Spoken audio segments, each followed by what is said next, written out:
Thank you, all my friends, and I feel more like your family after knowing you for, about 10 years of coming to national committee meetings now, and knowing you from the four corners of the country, and it's just so fun to have you here in our own home territory, neck of the woods, and some local folks besides. And yes, as Jim said, thank you to a number of local people like Tom Hayes, our Spokane County Chairman, who got the color guard, and Holly Yearout, who I saw in here earlier but is probably off working somewhere, and arranged a lot of the things, and arrangements for the tables tonight, and just a lot of other people have done a lot of things to put it together and make it happen and make it a success. And I'm hoping you're going to meet a lot of other local people over the next day and a half here. And we've been advertising on the radio and even have a special half-hour infomercial going out at 12:30 today over local radio that a local radio station owner just blessed us with yesterday. So we're inviting even more people to come tomorrow. So thank you again for being here in a very special place, we feel, in the inland Northwest, not just the Northwest, but a very special place that not the whole world knows about yet, here in the inland empire of the wheat fields and plains and prairies and mountains and forests of Idaho and Montana. And as I've been considering this for some time, I've been thinking about what to say to all of my friends as we gather here. And the thing that's kept coming back to me is, why the Constitution Party? Why are we here? Why am I in this? And I don't know if you're like me and from time to time maybe get discouraged or second guess your actions and start to wonder, well, what's it all about? What's at the root of it? And I've even been praying for some time about really what's the root of our political activism? What's the point of it? Not are we just here to win? Is that it? Are we just here to win elections? Or what's really behind it? What's the root of our purpose here so that we can get focused? And I realize that when people ask us why the Constitution Party, what they really mean is, well, why plug your effort into something that isn't big and powerful and has lots of money and can win? Well, what they really mean then when they're asking us why the Constitution Party is they mean that to them the primary thing is winning. Isn't that what it's all about? And I realize there's something that's gone wrong in what's called the conservative movement, which we know we're not conservatives, we know we're constitutionists in this room, and we know there's a difference. And if you listen to the speakers over the next 2 days, you'll find out the difference. But to the world out there, we're part of the Christian conservative right, and in a sense they're right in that our party's platform is the platform of conservatism. Even though that movement has digressed and kind of gone afield on its own course. Yet people ask, why the Constitution Party? Well, I've looked around at the conservative movement and have asked myself, well, where has it gone and what has it done? Well, it's true, they can win elections. We've watched. In fact, over my voting years, I've watched the conservative movement score many big victories at the ballot box, that is. Unfortunately, I haven't seen one victory for the principles of conservatism. As I've watched over the years, from electing George Bush the first to being part of the Republican Revolution and helping in my district just over here in Spokane, we helped kick out the then Speaker of the House and replaced him with a Republican, and thought that was a big victory. And then conservatives elected George Bush, and now conservatives have elected the Tea Party Congress or Tea Party House. And conservatives have scored lots of political victories, winning at the ballot box. But I've got to ask, has conservatism won? And as I look back over all those political victories at the ballot box, I don't see one victory for conservatism. In fact, in every case, the principles of conservatism have suffered defeat at the hands of the people that conservatives have elected. And I start to question why. Just bad luck, I guess. You know, conservatives have bad luck. Oh, well. And I know there's lots of natural reasons that we look to. We talk about, well, there's compromise. Well, conservatives need to be re-educated in constitutional principles. And, well, there's the power brokers in Washington, and they manipulate and control people once you get there and cut deals. And all these things are true. They're all factors. They're all ways that it all manifests. But I've got to think there's something more behind it.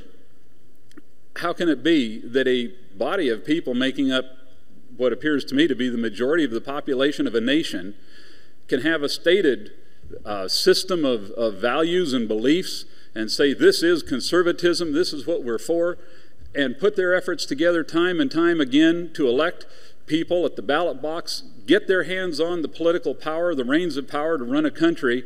And every single time they do that and get that power in their hands, the power goes off and produces something other than what they sought it for in the first place.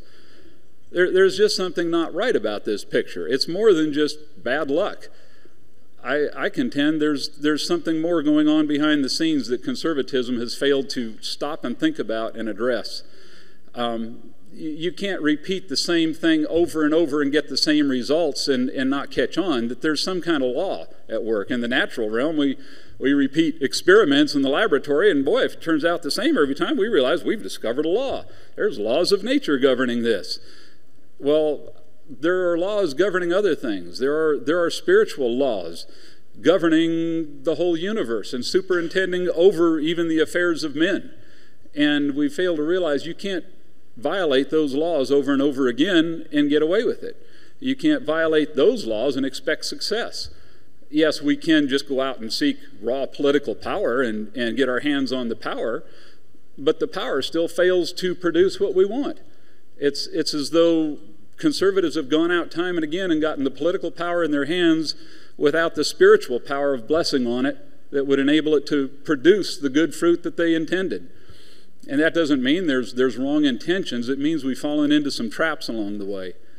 And I contend that one of the things I've seen conservatives falling for, as I've stepped back a pace or two at times and listened to what I hear coming over my radio, listened even to the conversations I hear in the hall after church, and I realize there are wrong motives and attitudes that have gotten into conservatives. And all of us, I started out there. It's taken, 10 or 15 years of being taught and trained by speakers at these events and Constitution classes to start to see a different vision. But the chief thing I hear among conservatives, Christians, those professing conservative values, the chief thing I hear motivating people out there is fear. They're afraid of the liberals. They're afraid, they're going to come get my guns. They're going to raise my taxes. They're going to this, they're going to that, New World Order. Well, I realize all those things exist, and I'm not denying it. We should be aware of that. But I'm concerned that I see Christians and conservatives fixating on the evil in the land, staring into the face of it so long that we start to react with fear of the evil rather than faith in God, rather than faith to just do what He says is right. And since when does God reward fear? I'm trying to remember, aren't there something like 100 prohibitions against it in the Bible that I've read saying, fear not? And in other places, fear not, believe only. Trust in the Lord with all your might, not just a little bit, not just, when the conservatives are in power. Trust in Him all the time. Seek first His kingdom and His righteousness, or another rendering of that I like is seek first His kingdom and His right ways of being and His right ways of doing. Now, I'm told that's first. I'm sorry, I've looked around and I see the conservative movement and Christians today seeking victory at the ballot box first, because we've let fear drive us to thinking that we need political power to save us. Well, I'm told we're supposed to look to God to deliver us. That comes first. And holding to the standards that He declares, that comes first. I'm concerned we've traded some things here, and through fear we've started to look to political might to save us and are willing to compromise anything we have to get our hands on it, and have bowed at the altar of political expediency, thinking this thing called political power can save us. And it hasn't, because we've gotten our hands on the power. That is, we as the conservative right wing of America have gotten their hands on the power over and over and over and over. And every time that power has just gone off and increased taxes and brought in the New World Order and everything that we thought we were fighting against. So where did we go wrong? And I contend that it's time to get our priorities in order. It isn't a matter of, I guess politics doesn't work, we'll just give up on it, we'll stop voting, we'll just go home and pray and maybe the rapture bus will come save us. That isn't what I'm talking about. It's about priorities. Well, like Jesus said, it's seek first the kingdom. He didn't say seek only, that there's nothing else in life. It's just, what are the priorities? What comes first? Have no other gods before me. There's nothing you bow to, serve, or let dictate your agenda before Him. And I'm concerned that Christians, the church in America, is in violation of that first and most fundamental principle and spiritual law, that we're starting to look to other gods to save us and worship at their altar in the hopes they'll give us political power to save ourselves. So what would the right priorities be? Well, I think we already said it. What is that first commandment? We look to him first and his right ways and his right standards, and this is the only standard and the only thing that's going to guide our actions. In fact, that one verse I quoted about trust in the Lord with all your might and lean, what's the next statement? I see a preacher nodding his head. He knows what it is. Trust in the Lord and lean not unto your own understanding. That is, even your own understanding of saying, yeah, but if we pull this string, if we compromise this thing, we'll get the political power. No, he said don't lean on that understanding. Just trust in him and do what he says is right. And I contend this is the first and primary priority that all of our political activism is going to have to be guided by, or else every time we get our hands on that political power, yeah, we have the might of man, the arm of the flesh, but no blessing or power on it to be able to produce the good fruit that we want. And we're going to have to put first things first. We're going to have to put God back in his right place. And of course, is it that, well, then after that we seek political power to save ourselves? No, there's a second commandment. And what is it? Well, love your neighbor as yourself. Well, what's that got to do with politics? Well, I think it's got a lot to do with it when we really start to understand what really is love. It isn't this weak, wimpy emotionalism, I heart my cat bumper sticker mentality. That isn't what Jesus went to the cross for. At its root, just to get to the chase on this, what I see love being is really the revelation of what value does the one who created you place on the one you call neighbor, and even place on the one that you call enemy. He's made by the same maker, and the same maker places the same value on him that he places on you. Well, what would that really require of us? Well, when we really catch a revelation of God's love or the value that he places on our fellow man, it soon begins to compel us to say the key thing in life is what is good for my neighbor? What is in his best interest, not just my best interest? What does he need to be blessed, to be safe, to prosper, for there to be blessing in the land for my neighbor in his house? Of course, we can't really answer this until we start to go back to step number one. Seek God and ask him, well, what are your right ways? What are the right principles? What are the right values? What are the right priorities? And as we seek, as I've sought over 10 or 15 years of political activism and going to lots of Institute on the Constitution classes and other things, eventually the vision and understanding of the proper role of government has come to me, and I begin to see and understand what God really intended for that institution to be, so that it would be a blessing to my fellow man, so that it would be a blessing to my neighbor, so that it would be a terror to evil works, and it would reward the good and secure the blessings of liberty. And I begin to understand the principles that go with that, the political policies that would accompany that.